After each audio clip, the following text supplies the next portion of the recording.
Assalamualaikum warahmatullahi wabarakatuh.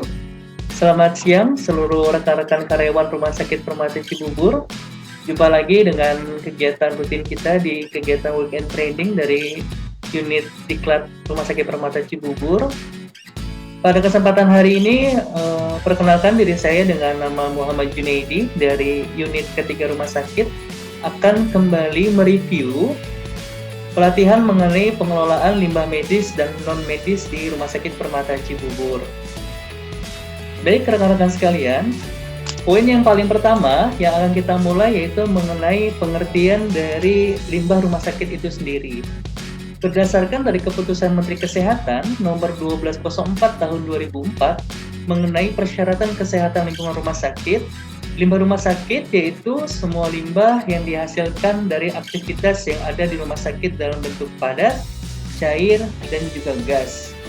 Pembaharuan dari Kemenkes ini terdapat di Permenkes nomor 7 tahun 2019 mengenai kesehatan lingkungan rumah sakit itu sendiri. Selain pengertian, akan saya gambarkan beberapa hal mengenai sumber sampah rumah sakit. Seperti kita ketahui, Rumah Sakit Permata Cibubur memiliki beberapa komponen unit yang menghasilkan limbah maupun sampah di rumah sakit. Di antaranya yaitu dari ruang perawatan, ruang farmasi, ruang laboratorium, yang biasanya ini termasuk penghasil dari sampah medis atau infeksius. Selanjutnya dari back office atau perkantoran, dari area rumah tangga, area gizi dan dapur, itu biasanya merupakan sumber sampah non-infeksius di Rumah Sakit Permata Cibubur. Selanjutnya, seperti saya bahas tadi, kita akan mengenal mengenai klasifikasi limbah rumah sakit berdasarkan Permenkes nomor 7 tahun 2019 yang merupakan pembaharuan dari peraturan mengenai kesehatan lingkungan rumah sakit. Secara umum, limbah rumah sakit yang berada di Rumah Sakit Permata Cibubur kita kategorikan atau kita klasifikasikan menjadi dua jenis, yaitu yang pertama limbah medis ataupun infeksius, atau yang kedua limbah non-medis yang biasa kita kenal juga limbah non-infeksius. Kenapa sih kita harus belajar mengenai pengelolaan limbah itu sendiri? Jadi selain sebagai pengetahuan dari karyawan itu sendiri, tujuan untuk pengelolaan limbah yang harus kita capai adalah guna melindungi setiap sumber daya manusia rumah sakit, baik itu karyawan, pasien, pengunjung, serta masyarakat di sekitar rumah sakit itu dari faktor risiko lingkungan.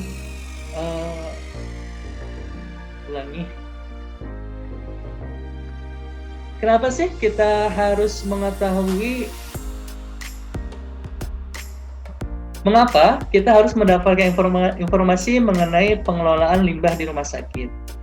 Ada tujuan utama dari pengelolaan limbah rumah sakit itu sendiri.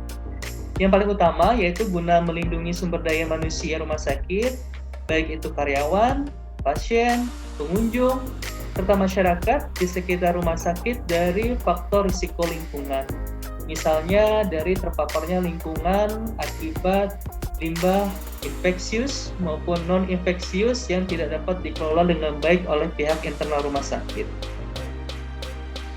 Selanjutnya, seperti kita jabarkan tadi, limbah rumah sakit itu secara umum terbagi menjadi dua klasifikasi. Yang pertama, limbah medis atau yang biasa kita kenal adalah limbah infeksius. Secara pengertian, limbah medis atau infeksius adalah semua barang atau bahan sisa hasil kegiatan yang tidak dapat kembali digunakan yang berpotensi terkontaminasi oleh zat yang bersifat infeksius atau sampah yang telah terkontaminasi oleh cairan tubuh pasien. Jadi, semua sampah jenis apapun yang secara harfiah sudah terkontaminasi oleh cairan tubuh pasien akan masuk ke dalam klasifikasi limbah medis ataupun limbah infeksius. Sedangkan limbah medis atau limbah infeksius itu sendiri dijabarkan kembali menjadi dua jenis di internal Rumah Sakit Permata Cibubur. Yang pertama yaitu limbah medis atau infeksius tidak tajam.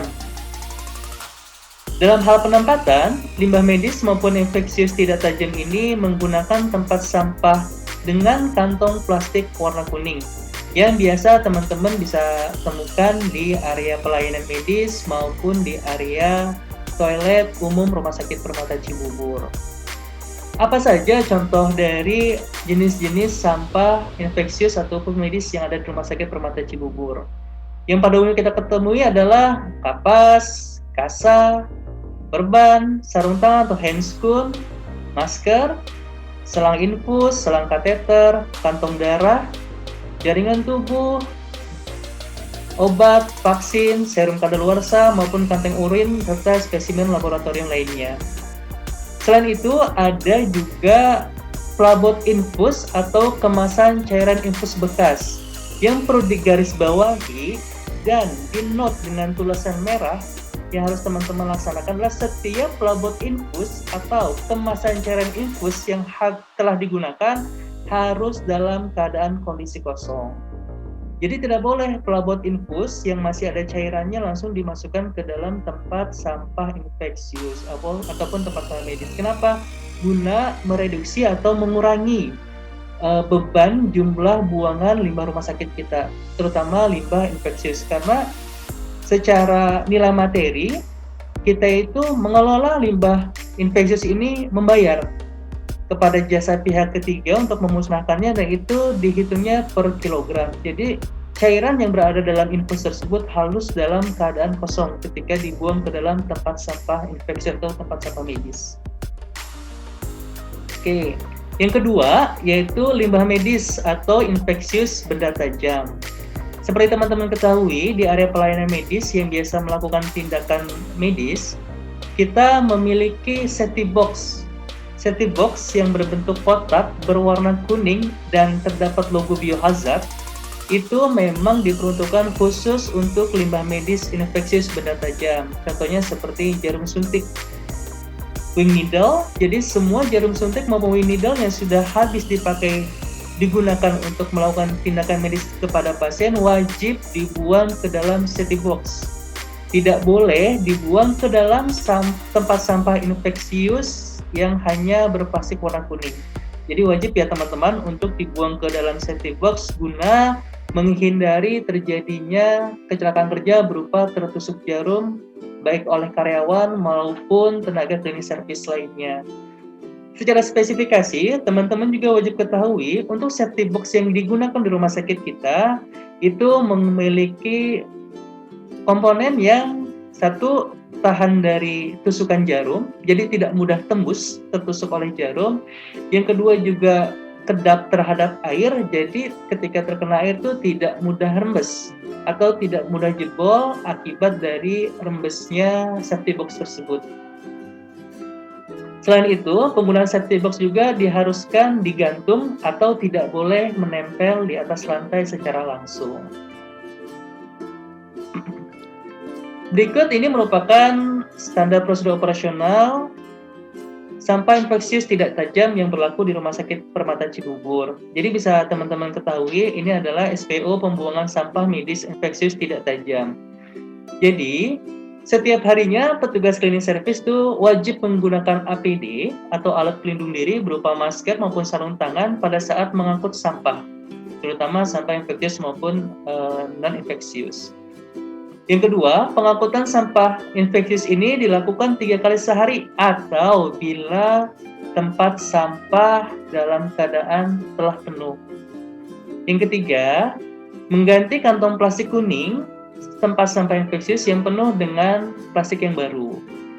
Jadi tidak boleh teman-teman cleaning service itu hanya mengeluarkan sampah infeksiusnya lalu dimasukkan ke dalam sulok. Jadi harus dengan plastik kuningnya yang dibuang ke dalam sulok untuk selanjutnya dibuang ke TPSB 3. Langkah yang keempat yaitu memasukkan plastik kuning tempat sampah medis yang penuh ke dalam sulok khusus sampah medis. Lalu membawa dan meletakkan sampah medis ke TPSB 3. Selanjutnya, sampah medis atau infeksius yang diangkut dan ditimbang oleh pihak ketiga, serta hasil penimbangannya dicatat dalam bukti pengangkutan sampah atau manifest. Setiap manifest yang sudah tertulis di dalamnya, pada saat pengangkutan sampah medis juga wajib dampingi oleh unit K3 Kesling Rumah Sakit Permata Cibubur sebagai saksi dalam pengangkutan sampah infeksius tersebut. Lalu setiap pihak ketiga mengambil sampah infeksius harus memberikan bukti pengangkutan atau manifest sampah medis tersebut kepada pihak Rumah Sakit Permata Cibubur, dalam hal ini adalah unit K3 Kesling Rumah Sakit Permata Cibubur. Selanjutnya ini adalah alur dari penjabaran SPO mengenai sampah infeksius tidak tajam di Rumah Sakit Permata Cibubur. Jadi, setiap ruang penghasil sampah infeksius tidak tajam itu wajib membuang sampah infeksius tidak tajamnya ke dalam tempat sampah infeksius yang berplastik kuning. Lalu, setelah itu, sampah infeksius yang plastik kuning dimasukkan ke dalam sulo khusus sampah infeksius yang setiap harinya sebanyak 3 kali akan diangkut oleh petugas cleaning service, dibawa ke TPS B3. Setelah masuk ke TPS B3, sampah tersebut akan diangkut dan dimusnahkan oleh pihak ketiga setiap 2 hari sekali, di mana pengangkutan dan pemusnahan sampah infeksius ini kita melakukan kerjasama dengan PT Wastek Internasional dalam kuasa melakukan pengangkutan dan pemusnahan limbah infeksius tersebut. Selanjutnya kami akan jabarkan mengenai SPO limbah infeksius benda tajam.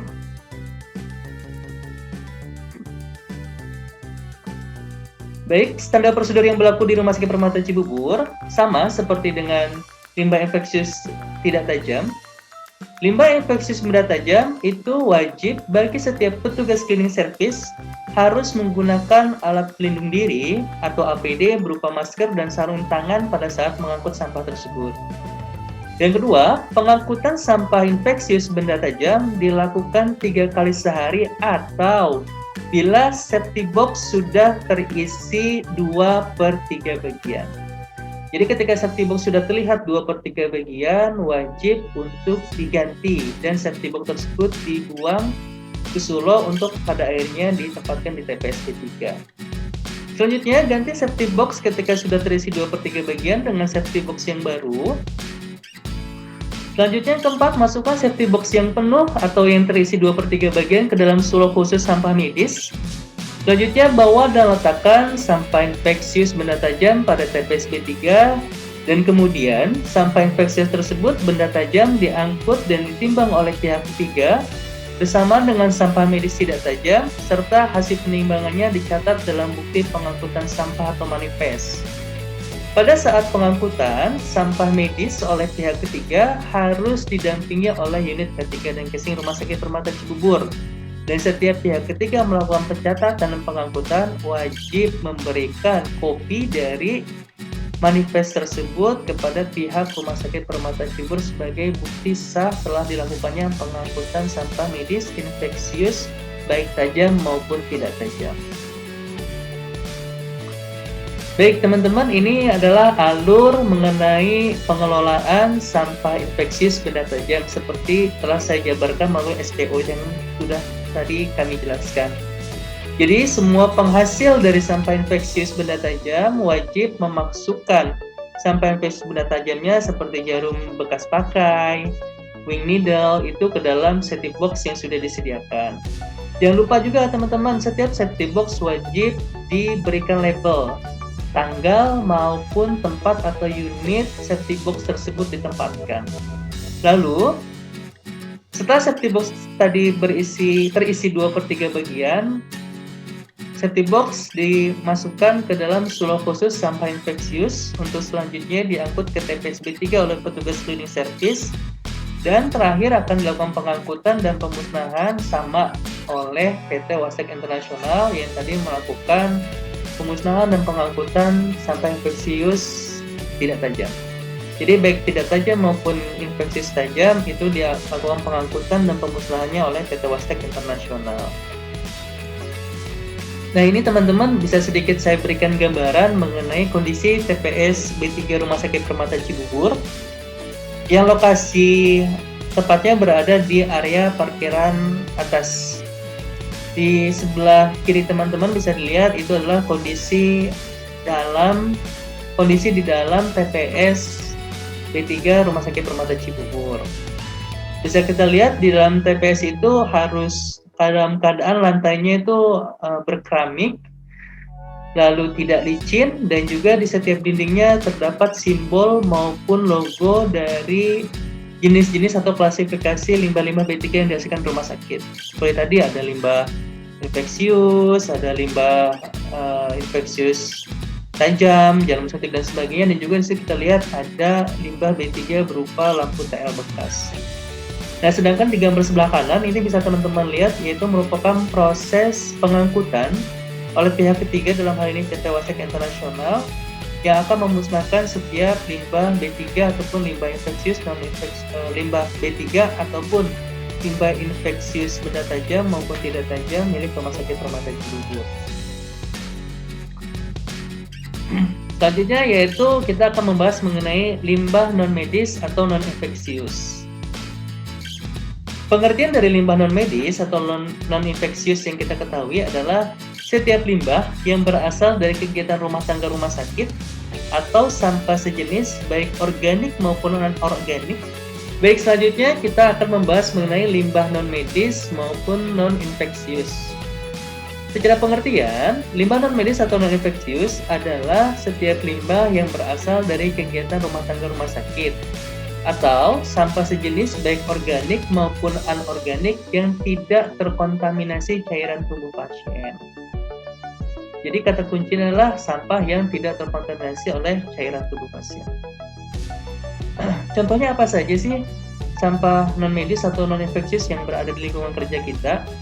Contoh pada umumnya seperti kertas bekas, lalu kardus bekas, karton, kaleng bekas minuman, botol atau gelas minuman, sisa-sisa makanan, sampah tanaman seperti daun, rumput, kayu, ranting, lalu ada kemasan atau plastik pembungkus makanan atau minuman, lalu kemasan pasta gigi, lalu juga ada kemasan sabun, shampoo, serta ada kemasan obat. Itu semua termasuk jenis sampah non-infeksius. Jadi pembuangannya harus di kantong plastik berwarna hitam. Berikut saya sampaikan SPO limbah non-medis atau yang biasa kita kenal juga dengan sampah umum Rumah Sakit Permata Cibubur. Yang pertama, petugas cleaning service harus menggunakan alat pelindung diri berupa masker dan sarung tangan pada saat mengangkut sampah. Kedua, pengangkutan sampah umum dilakukan 3 kali sehari atau bila tempat sampah telah penuh. 3, ganti kantong plastik sampah yang sudah penuh dengan kantong plastik yang baru, lalu angkut sampah umum tersebut yang berada dalam kantong plastik ke dalam sulo khusus sampah non-medis yang nanti akan diangkut ke TPS umum Rumah Sakit Permata Cibubur. Selanjutnya, sampah umum tersebut akan diangkut oleh UPT Dinas Kebersihan Kota Bekasi, dan setiap pengangkutan dari pihak Dinas Kebersihan ataupun UPTD Kebersihan Dinas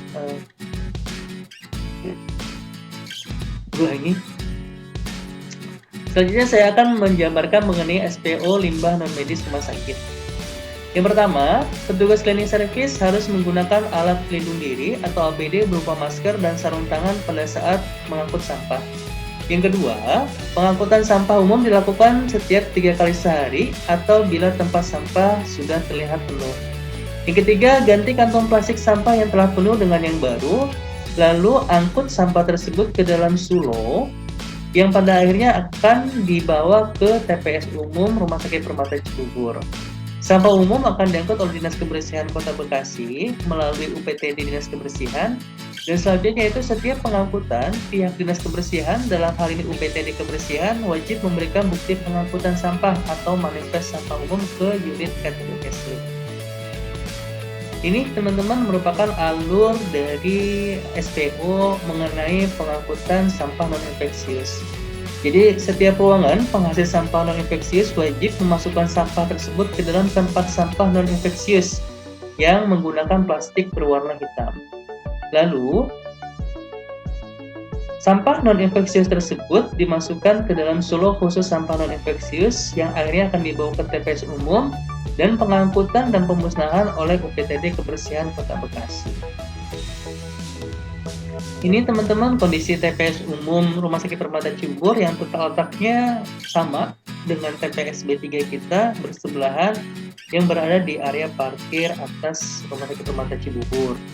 Nah, gambar sebelah kanannya bisa teman lihat yaitu proses pengangkutan sampah umum atau sampah non-infeksius yang dilakukan oleh UPTD Kebersihan Kota Bekasi. Selanjutnya akan saya sampaikan mengenai SPO pertolongan pertama saat tertusuk jarum. Seperti teman-teman ketahui, ada risiko tertusuk jarum dalam hal pengelolaan atau pemusnahan sampah infeksius benda tajam yang tadi kita jabarkan wajib dimasukkan ke dalam safety box. Jadi ada kemungkinan risiko berupa tertusuk jarum, baik itu tertusuk jarum kepada pihak karyawan maupun petugas cleaning service yang bertugas dalam pembersihan atau pengangkutan sampah infeksius benda tajam tersebut dari area pelayanan ke TPS B3. Jadi apabila terjadi kecelakaan kerja berupa tertusuk jarum, hal yang pertama dapat teman-teman lakukan adalah tetap tenang dan jangan panik. Lalu mengguyur luka di bawah air yang mengalir selama 3 menit dan biarkan darah keluar bersama air yang mengalir dan jangan menekan luka. Setelah itu, segera cuci tangan dengan alkohol 70% atau dengan menggunakan betadine dan bawa karyawan atau petugas yang tertusuk jarum tersebut ke IGD untuk dilakukan pemeriksaan selanjutnya. Pemeriksaan itu antara lain pemeriksaan darah untuk HBsAg rapid dan juga HIV rapid. Dan bisa kita garis bawahi, jika hasil dari pemeriksaan laboratorium itu adalah negatif, maka wajib pemeriksaan dilakukan 6 bulan kemudian dengan pemeriksaan yang sama. Baik teman-teman, sekarang saya akan menjabarkan mengenai SPO pertolongan pertama saat tertusuk jarum. Risiko untuk tertusuk jarum selalu ada pada saat proses pemberian pelayanan medis berupa penyuntikan maupun ketika mengelola atau membuang sampah infeksius benda tajam berupa jarum bekas pakai tersebut. Jika terjadi kecelakaan kerja berupa tertusuk jarum, maka prosedur yang dapat kita lakukan yang pertama adalah tenang dan jangan panik. Kedua, mengguyur luka di bawah air yang mengalir selama 3 menit dan biarkan darah keluar bersama air yang mengalir tersebut. Segera cuci tangan dan bersihkan dengan alkohol 70% atau dengan menggunakan betadine. Lalu langkah selanjutnya yaitu bawa karyawan atau petugas ke IGD untuk dilakukan pemeriksaan selanjutnya. Pemeriksaan yang dilakukan pertama adalah pemeriksaan darah berupa HBsAg rapid dan HIV rapid. Jika hasilnya negatif, maka dilakukan pemeriksaan ulang 6 bulan kemudian dengan pemeriksaan yang sama. Jika hasil pemeriksaan tersebut positif, maka akan segera dikonsultasikan ke dokter spesialis penyakit dalam dengan tata laksana sesuai dengan anjuran dokter spesialis penyakit dalam, serta melakukan rujukan pemeriksaan HIV jika positif ke Rumah Sakit Cipto Mangunkusumo untuk mendapatkan pemeriksaan lebih lanjut. Dan terakhir, segera melaporkan kejadian tersebut kepada atasan langsung dan unit K3 agar segera dibuatkan laporan kecelakaan kerja dan pada akhirnya ditembuskan kepada pihak Humas Kapital dan Direktur dalam waktu 1x24 jam. Baik teman-teman semua, demikianlah materi yang dapat saya sampaikan. Semoga bermanfaat bagi kita semua dan menambah ilmu dari teman-teman semua. Mohon maaf atas segala kekurangan. Terima kasih. Assalamualaikum warahmatullahi wabarakatuh.